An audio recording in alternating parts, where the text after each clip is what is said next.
ఉంటేనే మనం ఆ పరుగు పందెంలో గెలవగలుగుతాం అని చెప్తున్నాడు అనమాట. 24వ వచనంలో మనం చూసినట్లయితే, పందెపు రంగమందు పరిగెత్తు వారందరూ పరిగెత్తుదురు గాని ఒక్కడే బహుమానం పొందునని మీకు తెలియదా? అటువలే మీరు బహుమానం పొందినట్లు పరిగెత్తుడి అంటున్నాడు అనమాట. మన యొక్క విశ్వాస పరుగు పందెంలో మనం బహుమానం పొందేటట్లుగా పరిగెత్తాలి అంటే, మరి మనకి ఫోకస్డ్ ఎఫర్ట్స్ ఉండాలి. అంతేకాకుండా మనం ఆ బహుమానాన్ని పొందుకుంటానికి స్ట్రైవ్ చేయాల్సిన పరిస్థితి ఉంటుంది అనమాట. అంతేకాకుండా మనం చూస్తే బహుమానం పొందాలి అంటే ఆ మరి ఆ దృఢమైనటువంటి నిశ్చయత కూడా మనలో ఉండాలి. ఇవన్నీ ఉంటే గాని ఆ పరుగు పందెంలో మనం గెలవటానికి అవకాశం లేదన్నమాట. పౌలు ఏమంటున్నాడంటే, మనం బహుమానం పొందేటట్లు పరిగెత్తాలి అని చెప్పి అంటున్నాడు. అంటే జస్ట్ మనం పార్టిసిపేట్ చేస్తున్నాం అన్నట్లు కాదు, బహుమానం పొందేటట్లు పరిగెత్తాలి మన విశ్వాస పరుగు పందెంలో అని. సెకండ్ పాయింట్కి వచ్చేటప్పటికి ఆయన ఏమంటున్నాడంటే, మరియు పందెం బందు పోరాడు ప్రతి వాడు అన్ని విషయముల యందు మితముగా ఉండును, వారి క్షయమైన కిరీటం పొందుటకును మనమైతే అక్షయమ కిరీటం పొందుటకును మితముగా ఉన్నాము అంటున్నాడు. ఈ పందెపు రంగం మందు పోరాడే ప్రతి వాడు అన్ని విషయాలు మితంగా ఉంటాడంటే స్ట్రిక్ట్ ట్రైనింగ్ లోకి వెళ్తాడు, సెల్ఫ్ డిసిప్లిన్ పాటిస్తాడన్నమాట. ఎందుకు? ఆ పందెంలో పార్టిసిపేట్ చేయటానికి, గెలవటానికి. ఇక్కడ మనం చూసినట్లయితే మరి మనందరికి తెలిసినట్లు లాంగ్ డిస్టెన్స్ రన్నర్స్ ఈ పందెపు రంగంలో, ఈ పరుగు పందెంలో పాల్గొని గెలవడానికి వాళ్ళు చాలా ప్రాక్టీస్ చేస్తారు, చాలా స్ట్రిక్ట్ డిసిప్లిన్ ఫాలో అవుతారు.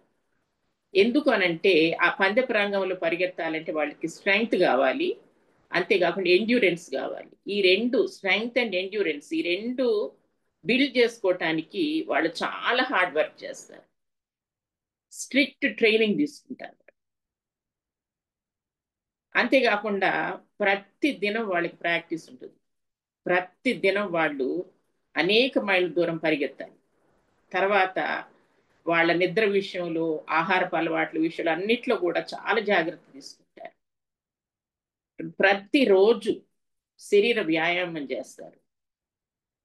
అంతేకాకుండా వాళ్ళ శరీర బరువు విషయంలో కూడా చాలా జాగ్రత్త తీసుకుంటారు. పరుగు పందెం జరిగే రోజు మనం వాళ్ళని చూసినట్లయితే మనం అందరం చూస్తుంటాం ఒలింపిక్స్ లో, ఆ రన్నింగ్ రేస్ లో పార్టిసిపేట్ చేసే వాళ్ళ యొక్క దేహాలు కానీ, వాళ్ళు ధరించేటువంటి ఆ వస్త్రాలు కానీ చాలా మరి తేలికగా ఉంటాయి.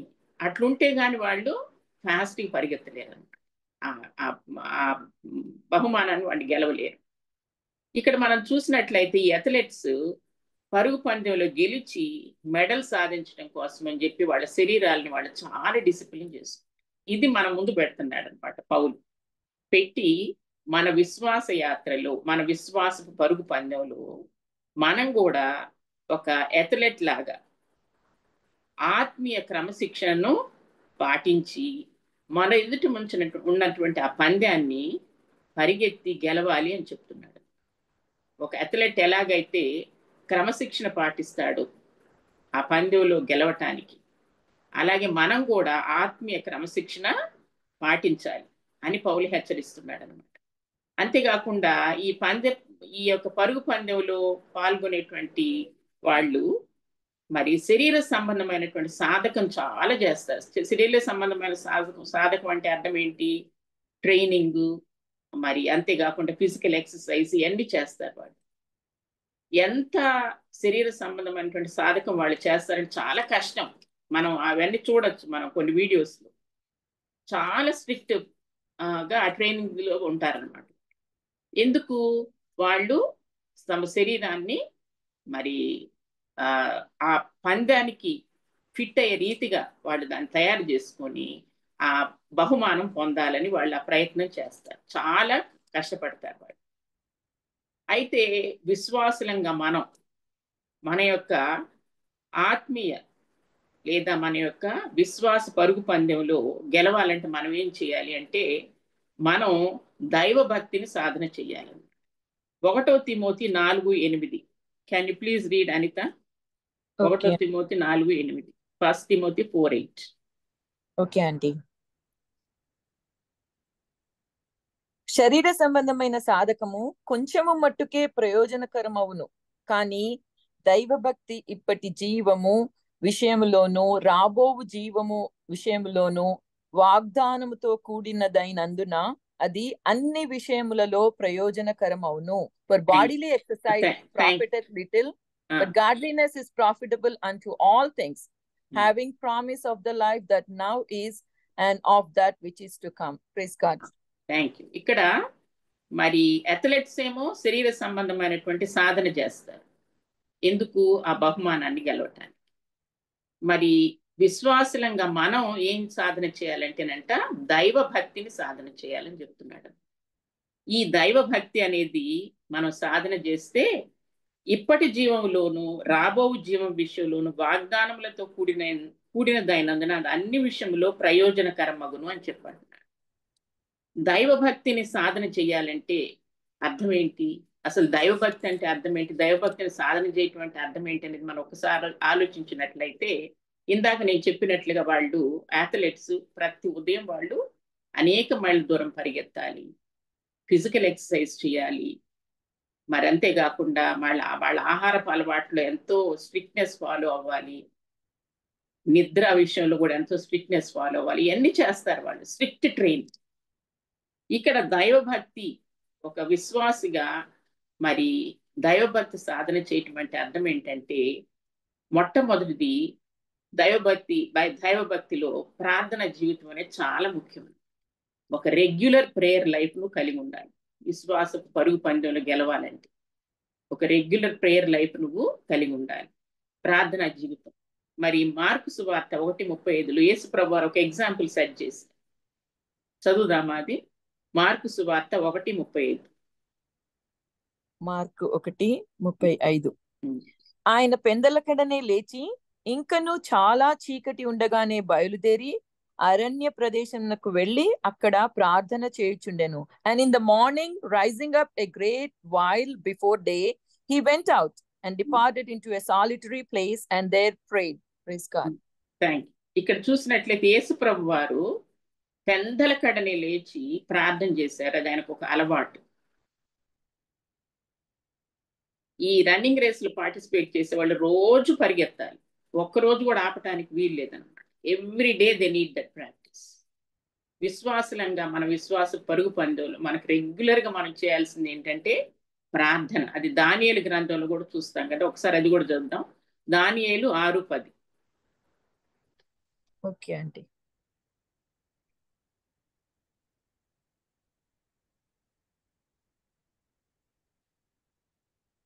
దానియేలు 6:10.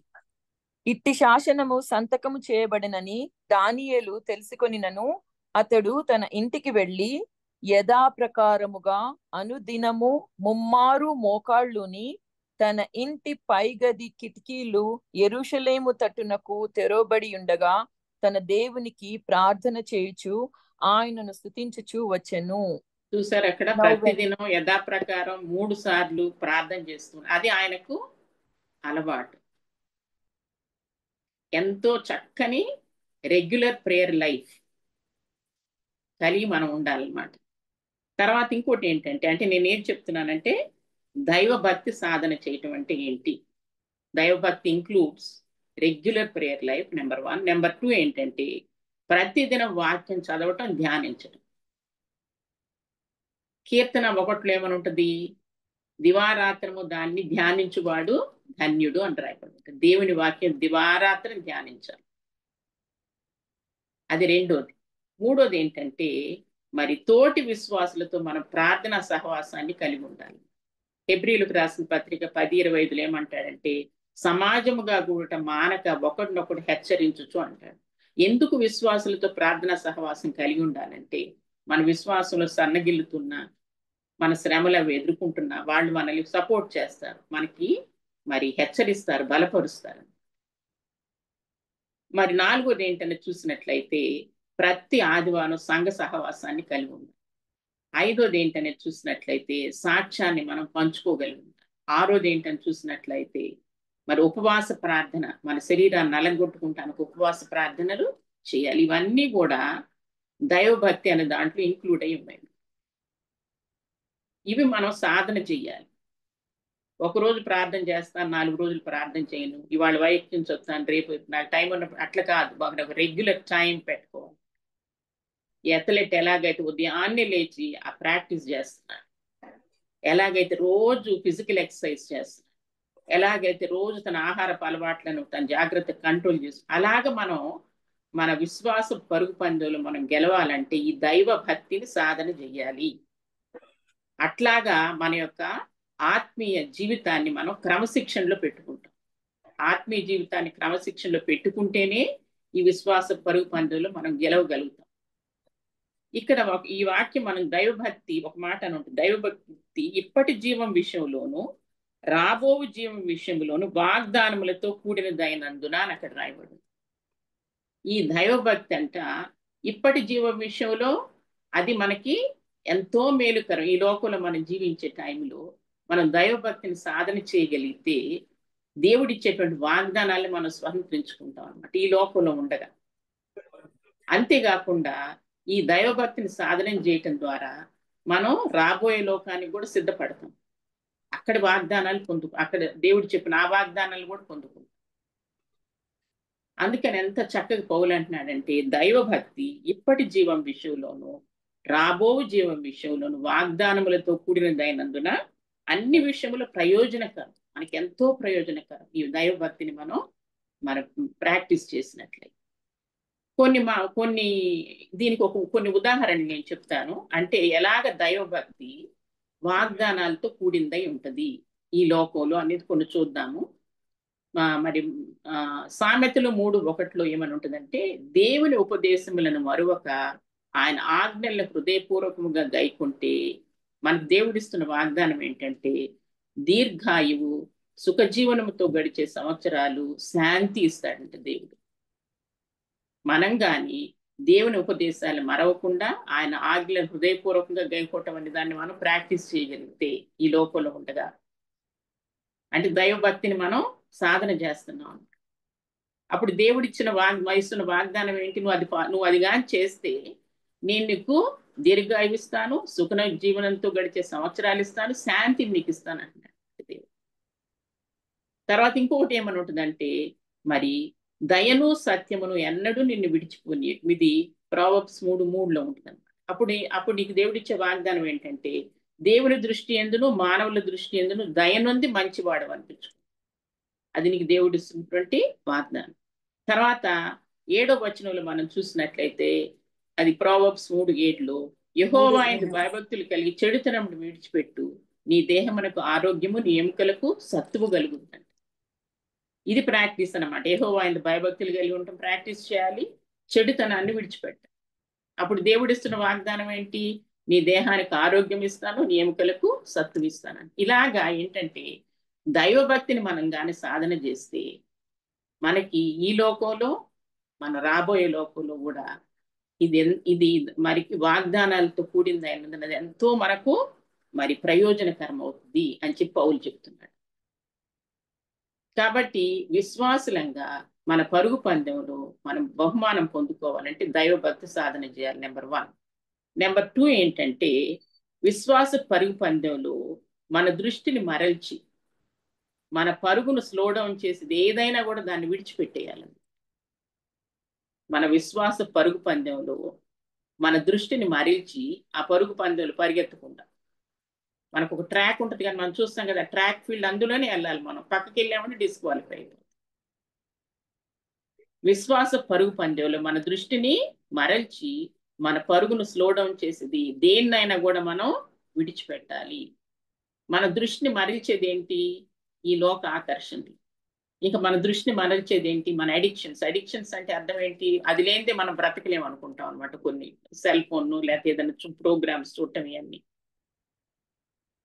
ఇవి ఏం చేస్తున్నాయి అంటే మన దృష్టిని మన ఫోకస్ మీద నుంచి మనం వెళ్ళాలి కదా. ఇప్పుడు పరుగు పందెంలో పరిగెత్తాలి, మరి ఆ యొక్క పరలోకపు గవిని చేరుకోవాలి, యేసుక్రీస్తు వారితో పాటు నిత్యత్వంలో మనం ఉండాలి. అది మన యొక్క గోల్, అది మన యొక్క ముఖ్యమైన ఇదనమాట. మరి పరుగు పందెంలో మనం గెలవటం అంటే అదనమాట. అది చెయ్యాలి అని అంటే మన అటెన్షన్ ఏది డైవర్ట్ చేస్తుంది, లేకపోతే మన యొక్క పరుగు పందెం ఏది స్లో డౌన్ చేస్తుంది, దాన్ని మనం వదిలేసేయాలి, విడిచిపెట్టేయాలి. పౌలు మరి 2 తిమోతి 4:10 దేమా అనే ఒక వ్యక్తిని గురించి చెప్తాడు. ఆయనంట ఇహలోకాన్ని స్నేహించి మరి పౌల్ని విడిచి వెళ్ళిపోయాడంట. ఆయన ఆ పరుగు పందాన్ని క్విట్ చేసేసాడంట. దేనివల్ల ఆయన అటెన్షన్ డైవర్ట్ చేసింది ఏంటి? ఇహలోకము, లోకాసలు అతన్ని ఆ పరుగు పందెంలో నుంచి పక్కకి తీసుకుని వెళ్ళిపోయినాయి. అతను మరి గురికి ఎలా చేరతాడు? తర్వాత మూడోది ఏంటంటే మన మరి పరుగు పందెంలో పాల్గొనేటువంటి ప్రతి వ్యక్తికి ఏముండాలంటే పర్సివరెన్స్ ఉండాలి, మరి ఎండ్యూరెన్స్, ఈ రెండు ఉండాలి. Perseverance and endurance. పర్సివరెన్స్ అంటే ఏంటి? మరి డిటర్మినేషన్ అనేది ఉండాలి. మన లక్ష్యాన్ని ఎలాగైనా చేరుకోవాలనేటువంటి పట్టుదల. రెండోది ఏంటి? మరి ఎండ్యూరెన్స్. ఎండ్యూరెన్స్ అంటే ఏమనాలి? మరి ఎంత శ్రమనైనా తట్టుకోగలిగే శక్తి. ఆ రెండు మనకు ఉండాలి.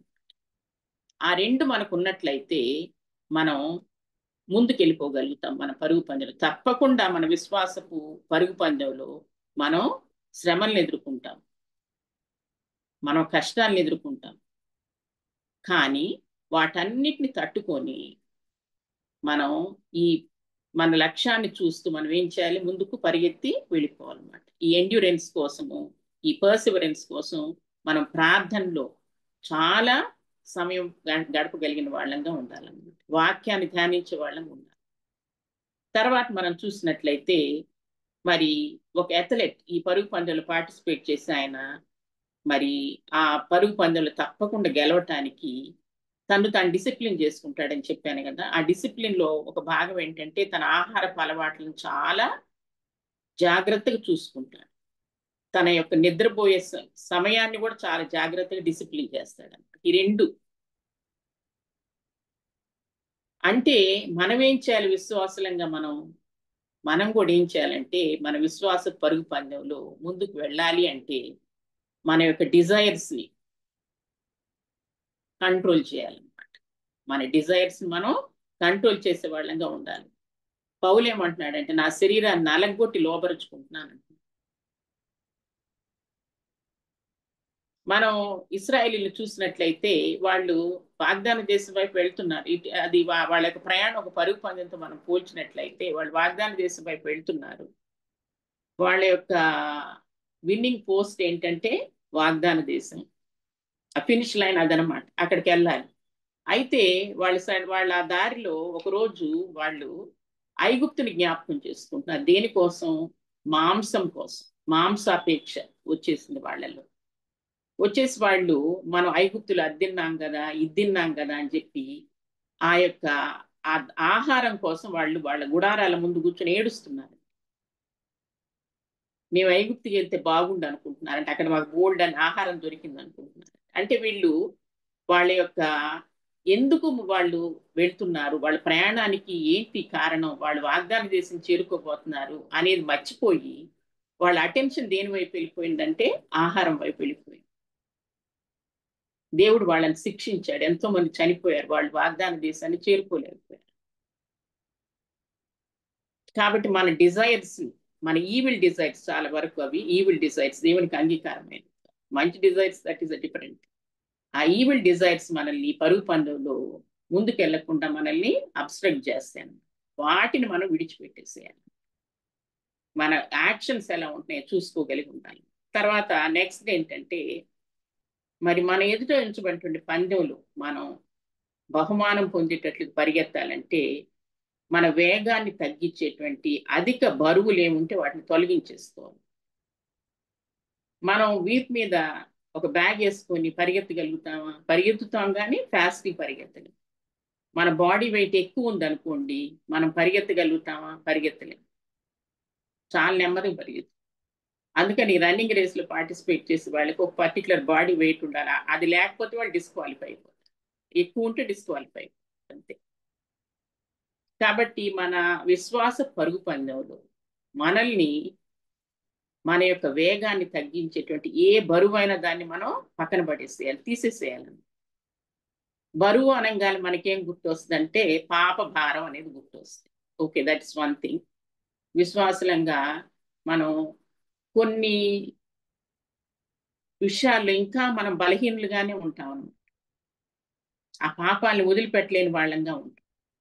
అవేం చేస్తాయంటే మనల్ని మన మీద ఒక బర్డన్ లాగుండి మన విశ్వాస పరుగు పందులు ముందుకు వెళ్లకుండా చేస్తాయి. అవేమన్నా కావచ్చు. తర్వాత ఏంటంటే మన శరీర ఆశలు, లోకాకర్షణలు, ఇవి కూడా మనల్ని వెనక్కి లాగేస్తూ ఉంటాయి. ఒక బరువులాగా వెనక్కి లాగేస్తూ ఉంటాయి. తర్వాత మనం చూసినట్లయితే మన ఈ లోకంలో మనకుంటున్న బరువు బాధ్యతలు అవి మనకు తప్పకుండా ఉంటాయి. ఆ బరువు బాధ్యతలు చక్కగా నెరవేర్చడానికి దేవుని సహాయం అడుగుతూ మనం ముందుకు వెళ్ళిపోతూ ఉండాలన్నమాట. తర్వాత ఒక్కోసారి మనం ఎదుర్కొనే కష్టాలు, అమ్మో నేను ఇంక ఈ యొక్క విశ్వాస పరుగు పందాలు పాల్గొలేను, ఇంక ముందుకు వెళ్ళలేను అనేటట్లుగా మనల్ని వెనక్కి లాగేస్తూ ఉంటాను. వాటిని కూడా జయించాలి మనం. తర్వాత ఒక్కోసారి మన యొక్క శరీర బలహీనతలు, అనారోగ్యాలు, మనం ఈ యొక్క లోకంలో ఉన్నంత కాలం మనకు అవన్నీ వస్తాయి. ఒక్కోసారి ప్రియులను పోగొట్టుకోవటం, ఇవన్నీ కూడా ఏం చేస్తాయి అంటే మన విశ్వాసులు సన్నగిల్లేటట్లు చేసి మనం ముందుకు వెళ్లకుండా మనల్ని వెనక్కి పుల్ చేస్తూ ఉండేటువంటి బరువులు అనమాట. ఈ బరువులన్నింటినీ కూడా మనం ఏం చేయాలంటే మరి మరి తీసేసేయాలి. ఆ బరువుల్ని మన మీద పెట్టుకొని మనం ముందుకు పెరగటానికి వీలు లేదు. అది మనం గుర్తుపెట్టుకో. మరి మన ఈ లోకాకర్షణలు ఉన్నాయి, అవి మనల్ని వెనక్కి లాగేస్తూ ఉంటాయి. ఒక ఇంగ్లీష్ లెసన్ ఉండేది, అందులో ఒక చిన్న స్టోరీ ఉంటుంది అనమాట. అదేంటంటే ఇది గ్రీక్ మిథాలజీకి సంబంధించిన స్టోరీ. ఒక అట్లాంటా అనే ఒక అమ్మాయి ఉంటుంది. ఆ అమ్మాయి చాలా ఫాస్ట్గా పరిగెత్తగలదు. రన్నింగ్ రేసులో ఆమె ఫస్ట్ వస్తూ ఉంటుంది. ఆమె ఏం చేస్తుందంటే వాళ్ళ సిటీలో ఉన్నటువంటి యంగ్ మెన్తో ఛాలెంజ్ పెడుతుంది అనమాట. నాతో ఎవరు గెలిస్తే వాళ్ళని నేను పెళ్లి చేసుకుంటాను, ఎవరైనా ఓడిపోతే వాళ్ళని చంపేస్తానని చెప్తుంది. Because she was very beautiful. చాలా మంది young men they try to compete with her, కానీ అది గెలవలేకపోతారు, వాళ్ళందరినీ చంపేస్తాం. ఆ స్టోరీ పేరు ఏంటంటే గోల్డెన్ యాపిల్స్ అనమాట. ఒక యంగ్ మ్యాన్ వస్తాడు, ఆయన ఏం చేస్తాడంటే ఆ పోటీకి రాబోయే ముందు 3 గోల్డెన్ యాపిల్స్ తెచ్చుకుంటాడు. తనతో తెచ్చుకొని ఆమెతో పాటు పరిగెత్తుతూ ఉంటాడు. సరే, ఆమె ఇతన్ని ఓవర్టేక్ చేసే టైంలో అతను ఒక గోల్డెన్ యాపిల్ ఆమె ముందేస్తాడు. ఆమె దానికోసం ఆగిపోదు. అప్పుడు ఈయన పరిగెత్తుకుంటూ వెళ్ళిపోతాడు.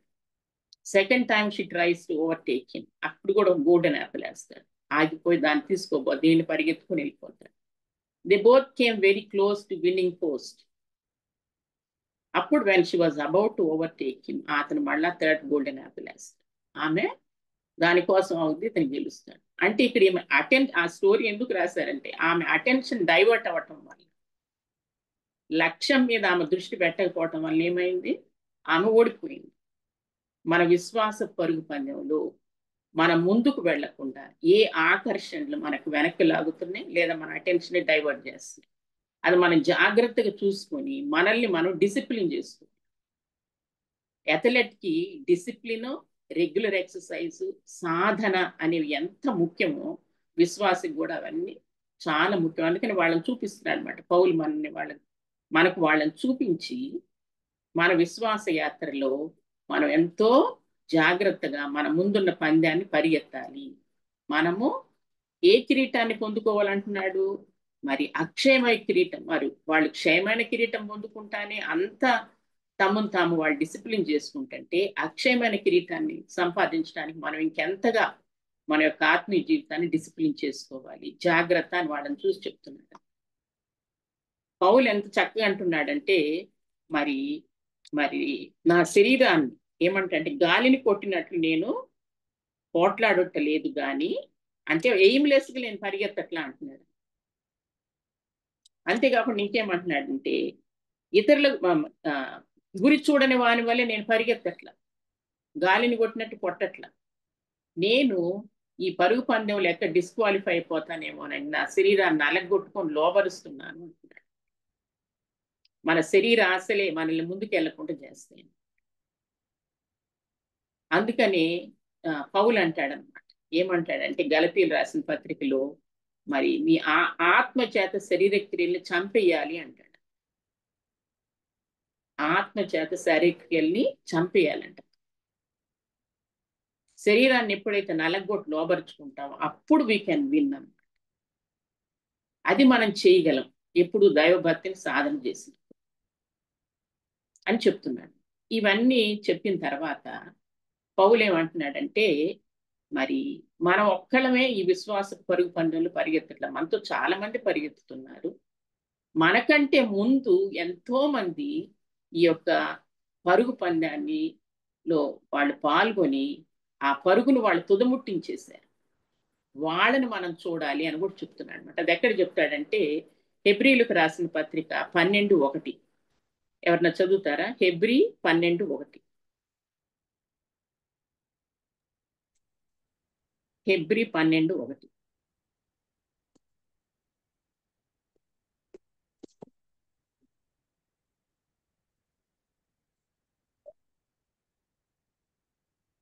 ఇంత గొప్ప సాక్షి సమూహము మేఘం వలె మనల్ని ఆవరించి ఉన్నందున ప్రతి భారమును సులువుగా చిక్కులు పెట్టి పాపమును విడిచిపెట్టి విశ్వాసమునకు కర్తయు దాన్ని కొనసాగించువాడైన యేసు వైపు చూచు మన ఎదుట ఉంచబడిన పందెమును ఓపికతో పరిగెత్తుతాము అని చెప్తాడు. మన ముందు ఎంతో మంది పరిశుద్ధులు వాళ్ళు ఈ విశ్వాస పరుగు పందెములు పరిగెత్తి ఆ పరుగును వాళ్ళు తుదముట్టించేశారు. వాళ్ళు ఆ యొక్క మరి ఆ అక్షేమ కిరీటాన్ని కూడా వాళ్ళు పొందుకుంటారు. కాబట్టి వాళ్ళని చూడమంటున్నాడు అనమాట పౌలు మనతో. ఎవరు ఈ యొక్క సాక్షి సమూహం? 11 అధ్యాయాలు, హెబ్రీ 11 అధ్యాయాలు, వాళ్ళందరి లిస్ట్ మనకుంది. హెబ్రీ 11లో ఉన్నారు వాళ్ళందరూ. ఎక్కడి నుంచి మొదలవుద్ది? హేబేలు దగ్గర నుంచి మొదలవుద్ది. హేబేలు దగ్గర నుంచి మొదలవుద్ది కదా. హేబేలు, హానోకు, మరి అబ్రహాం, నోవాహు, అబ్రహాము, ఇస్సాకు, యాకోబు, యోసేపు, శారా, మరి మోజెస్, మరి అంతేకాకుండా మరి రాహాబుకు పేరు కూడా ఉంది అక్కడ. రాహాబు, మోషే, దావీదు ఉన్నారు. అందరు ఉన్నారు కదా. దావీదు, యెఫ్తా, బారాకు, సంసోను, యెఫ్తా, వాళ్ళందరూ వాళ్ళు మన ముందు ఉన్నారు అన్నమాట. వీళ్ళందరూ ఎక్కడి నుంచి మొదలు పెట్టాడు? హేబేల్ దగ్గర నుంచి మొదలు పెట్టి చెప్పాడు. అంతేకాకుండా మన బైబిల్లో ఉంటుంది ప్రవక్తలు అందరూ ఎక్కడి నుంచి మొదలు పెడతాము? యెషయా ప్రవక్త నుంచి మలాకి దాకా ఈ ప్రవక్తలు అందరూ కూడా, వీళ్ళందరూ విశ్వాస వీరులు. వీళ్ళందరూ కూడా మన ముందు ఆ విశ్వాస పరుగు పందాన్ని వాళ్ళు తుదముట్టించి వాళ్ళు ఆ యొక్క బహుమానాన్ని పొందుకున్నారన్నమాట. ఒక సాక్ష్య సమూహం లాగా మన ముందు వాళ్ళు ఉన్నారన్నమాట. ఉండి వాళ్ళు మనతో చెప్తున్నారు, మేము ఇది పరిగెత్తాం, మేము ఆ యొక్క ఫినిష్ లైన్ చేరుకున్నాం, మేము ఆ అక్షయ కిరీటాన్ని కూడా పొందుకున్నాం, మీరు కూడా చేయగలరు అని వాళ్ళు మనకి చెప్తున్నారు. అవి చదవాలి మనం జాగ్రత్తగా. 11 అధ్యాయం అంతా చదవాలి. ఎన్ని పరిస్థితులు వాళ్ళు ఎదుర్కొన్నా కూడా వాళ్ళు ఆ విశ్వాస పరుగు పందెంలో వాళ్ళు ముందుకెళ్ళారు. వెళ్ళి తమ పరుగును తుదముట్టించేసేసారు. ఇక్కడ ఏమంటున్నా అంటే ఇంత గొప్ప సాక్షి సమూహం మేఘం వలె మన ఆవరించి ఉన్నదని ప్రతి భారం, మళ్ళీ ఇక్కడ చెప్తున్నా, ప్రతి భారం, పరిగెత్తాలంటే భారం ఉండటానికి వీల్లేదు. మన వెనకాల వీపు మీద ఏ భారం ఉండదు. సులువుగా చిక్కులు పెట్టు పాపములు, అది పాపం అనే అనుకోం మనం, కానీ మనల్ని పెడతాయి. మనం ప్రార్థన చేయాల్సిన సమయాన్ని వేరే దానికి వెచ్చిస్తున్నాం అనుకోండి, అది సులువుగా చిక్కులు పెట్టి పాపమే. ఆ తర్వాత చేద్దాంలే ప్రార్థన, ముందు ఈ ప్రోగ్రాం చూస్తాను, తర్వాత చేస్తానులే వాక్యం చదువుతానులే, ముందు ఈ ఫోన్ కాల్ అటెండ్ అవుతాను. డిసిప్లిన్డ్ ప్రేయర్ లైఫ్ అండ్ వాక్యం చదవటం లేదనమాట. కాబట్టి ఏంటి? ప్రతి భారం అది పాప భారం. సులువుగా చిక్కులు పెట్టేటువంటి పాపం. ఒక్కోసారి ఏంటంటే సులువుగా చిక్కులు పెట్టే పాపం అంటే మనం అన్బిలీఫ్ అని కూడా చెప్పచ్చు. వీటిని మనం ఏం చేయాలంట? విడిచిపెట్టేసేయాలి. భారం ఉందంటే మన మీద ముందుకు మనం పరిగెత్తలేము. పడేసేయాలి ఆ భారం.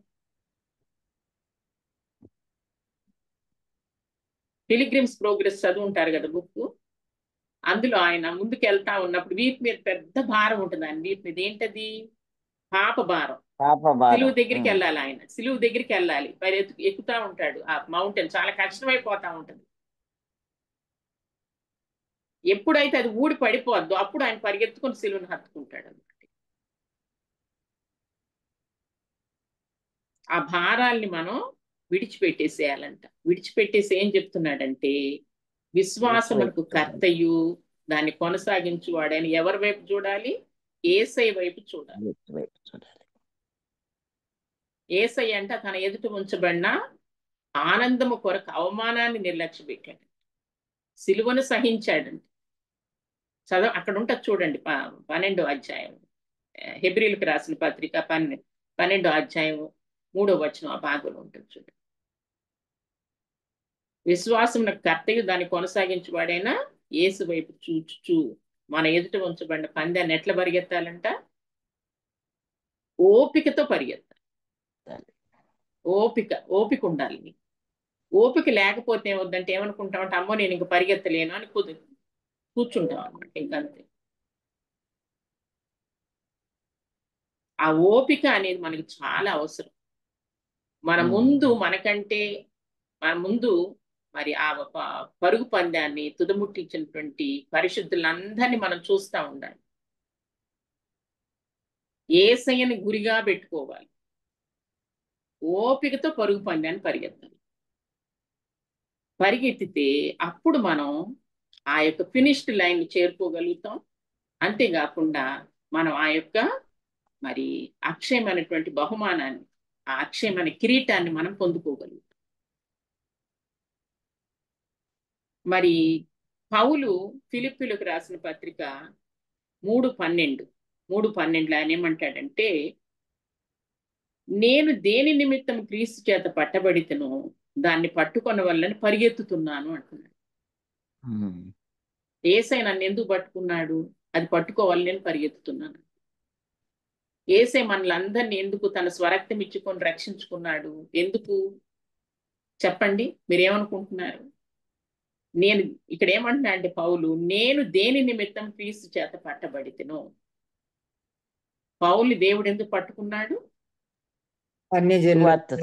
అన్ని జనుల్లో క్రీస్తు సువార్తను ప్రకటించడం కోసం. అది ఆయన పిలుపు. ఆ పిలుపుకు లోబడ్డాడు. అంతం వరకు చేశాడు అతను. అది ఫైనల్గా చెప్తాడు కూడా ఆయన ఎంతో చక్కగా, నన్నెందుకు దేవుడు రక్షించాడు. అది మనం తెలుసుకోగలిగి ఉండాలి. నేను దేని కొరకు క్రీస్తు చేత పట్టబడ్డా దాన్ని పట్టుకోవాలని పరిగెత్తున్నాను. వై డిడ్ జీసస్ సేవ్ మీ?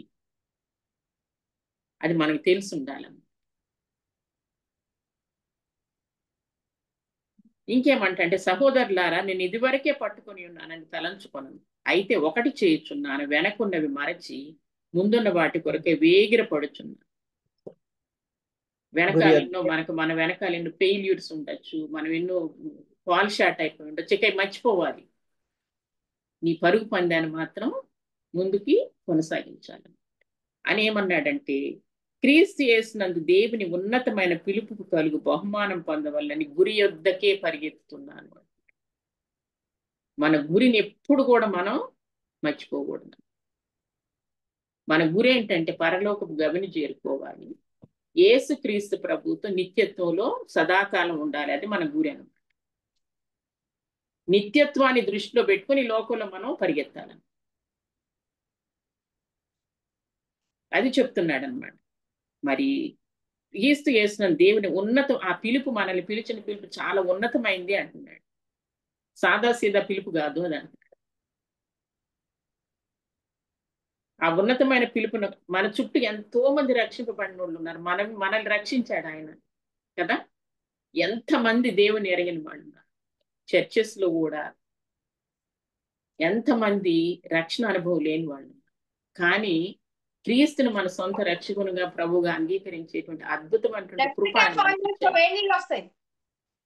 మనకిచ్చాడు కదా. ఈ లోకంలో ఆయన కొరకు మనం బ్రతకాలని, ఆయనకి సాక్షులంగా ఉండాలని మనల్ని ఆయన ఏర్పాటు చేస్తుంది. కాబట్టి ఇక్కడ అదే అంటున్నాడు, క్రీస్తు చేసిన దేవుని ఉన్నతమైన పిలుపునకు కలుగు బహుమానం పొందవాలని గురి యొద్దకే పరిగెత్తాలి. మనం గురి దగ్గరికే పరిగెత్తాలి.